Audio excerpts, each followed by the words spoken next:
Oh, fuck me. Come on.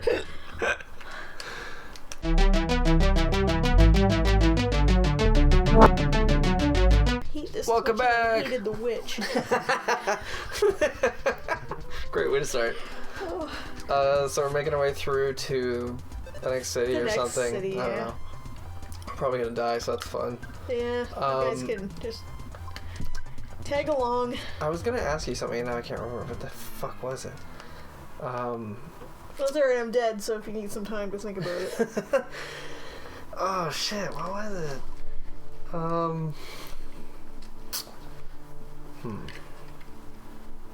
That's alright, it'll come to you. Whatever. Well, since we were on the topic of movies from last episode, what was your favorite from this past year? I didn't really see much this year. Okay. Mad Max. Yeah, me too. I definitely put that in the list. That was a really good movie. As soon as I saw that movie, I was with David actually, and Daniela, and so we. Hey guys. Yeah, we watched it, and it was that And then moment. stayed in your seat and watched it again. I wanted to, you know, and it was just like I sat back and it was like, I realized I'd been like gripping the seat the whole time because I was like, this is fucking incredible. Awesome. This is a ride. And like, I looked at David, he had the same like look on his face. We were just like, oh, like that was awesome. I haven't had that look on my face since I saw Abe Lincoln Vampire Hunter. I was thinking about that movie the other day. You know why? That made me so happy. It's so goofy. It's so fun. Did you see Pride, Prejudice, and Zombies? No, I haven't seen it. It's in the same vein, and I believe it's the same author. Like it's like the book. Yeah, I think it's the same guy. It's not quite as campy or as I don't know, action-packed. because Mary Todd shot a crucifix through a woman's head. Yeah, there's nothing quite on that level in this movie, but it's some dumb fun, and That's good. I quite enjoyed it. It was worth like a cheap day visit to the show. That's the only way I go now.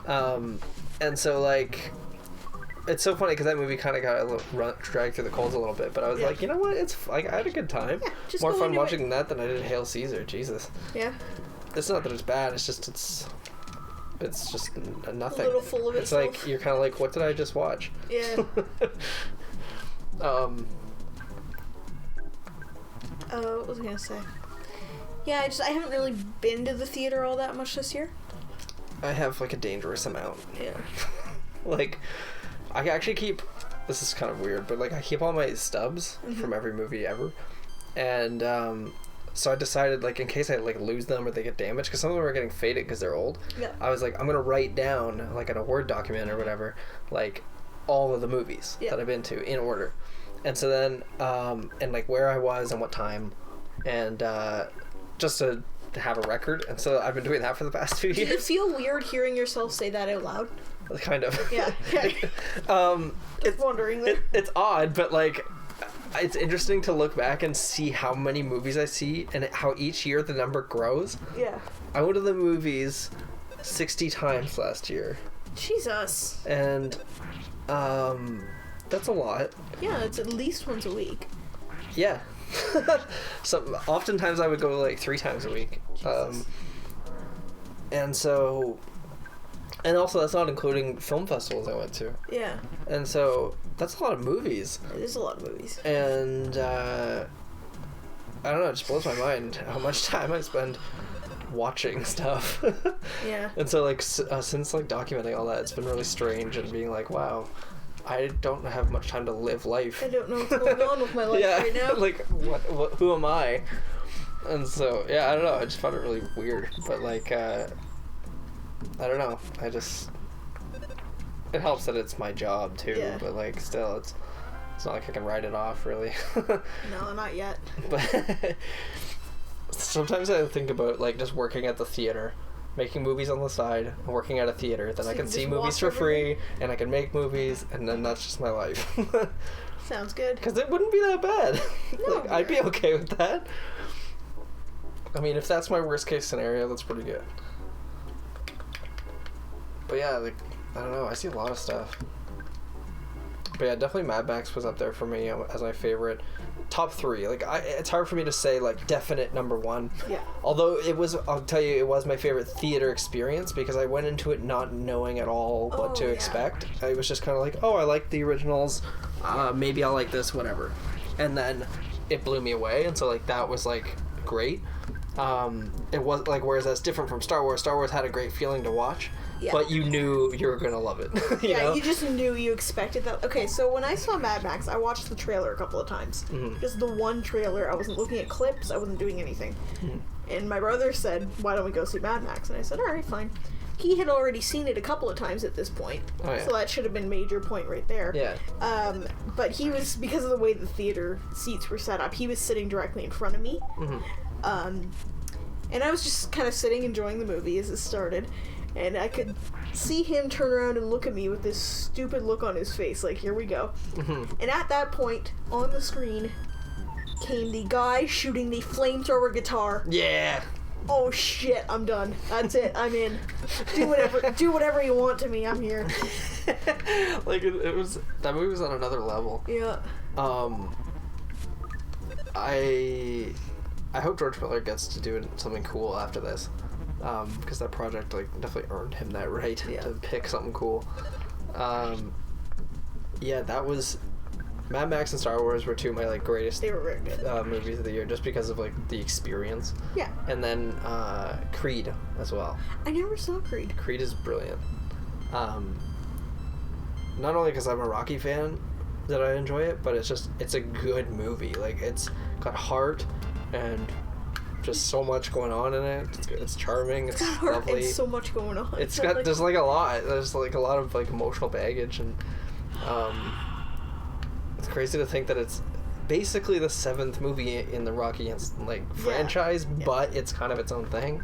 But I don't know. That movie, I was like, yeah, like I felt stoked after seeing that. Yeah. But like I usually feel that way. Did you shadow box your way out of the theater? I did. I know. I love watching. That's something I've discovered about myself recently. Is I really love watching boxing and football movies because they make you feel like a fucking hero. Have you seen Warrior? Warrior. Not The Warriors. That's another great movie, but just Warrior. I have not Tom seen Hardy. either of those. Okay, I'll grab them for you, and you can have a look. Warrior is. It's the MMA fighter one that he did, right? Yeah. I have not seen it. It's really good. I've Nick heard good Nolte's things. in it though. Despite Nick Nolte being in it. I'm not a huge Nick Nolte. Yeah, no, I haven't checked it out. Did. I think Tom Hardy is brilliant. Oh yeah. And did you know that he has a phone case with himself on it? Of course. Yeah, it's a phone case with a picture of Tom Hardy on it. He was my favorite part of The Revenant. Didn't see that either. It's lovely, but like his supporting role is like it's what made Leo win that Oscar. It elevated him. Hey, have you seen The Drop? Yes. James Gandolfini? Yeah. It's a great movie. It's pretty good. I loved it. I need to watch it again because the first time I saw it, well, I've seen it only the one time. I didn't love it, but I think it was because of the marketing. Like once again, like I was kind of expecting it to like expecting something twist different. me, or like it's like but it's a straightforward like gangster flick essentially, and so I was just kind of coming out of it being like, oh, that's exactly what I thought would happen. Yeah. But like, it's not the kind of movie that's supposed to surprise you. No, it's just it's a nice blunt to the point movie. Yeah, it's kind of like a sledgehammer to the head. Yeah. But yeah, that movie's cool. I like that he doesn't talk much in it. Yeah, that's good. It's weird that that's kind of his thing. Yeah, I don't need to hear him talk. Yeah. His expressions do enough for me. Although he has a really unique voice. Yeah. Like, oh yeah, you would know it's Tom Hardy when you hear like, Tom Hardy. Like I know everyone like rags on the Bane voice, but like he brought something to that character with that voice, and he tried, and you got to give somebody some credit for trying where nobody else is. Yeah, like I liked it. Like everyone hates on it, but I thought it was cool. I liked the one before they cleaned it up.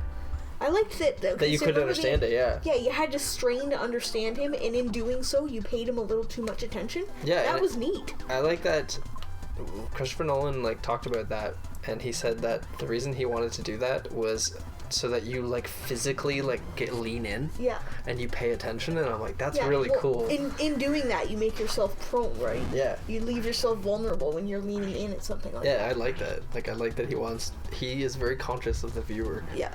And the viewing experience. Yeah, I would have liked to not be able to fully understand him. Mm-hmm. But the treatment they did on it still sounds cool. I like that movie. People hate on that movie, but I liked it. It has its issues, but I mean, you can like something despite its issues. Yeah. Yeah, nothing. The things that you like don't have to be perfect. Yeah, it's kind of like how I feel about Tron Legacy. I love Tron Legacy. I think it's good. And I don't know why I love it, but there's something about that movie, and I've talked about it before on the show, but like, where it's just like, when that movie starts up, You're like, oh, I'm in. Yes, Tron. like, Tron. I'm stoked. Yeah. And like, part of that's the music. Yeah, I was gonna say the major part of it's the soundtrack. The soundtrack like, is beautiful, and it really tells the story just with that alone, but like, something about that movie just there's a feel to it, and I really like it. No, I thought that one was good.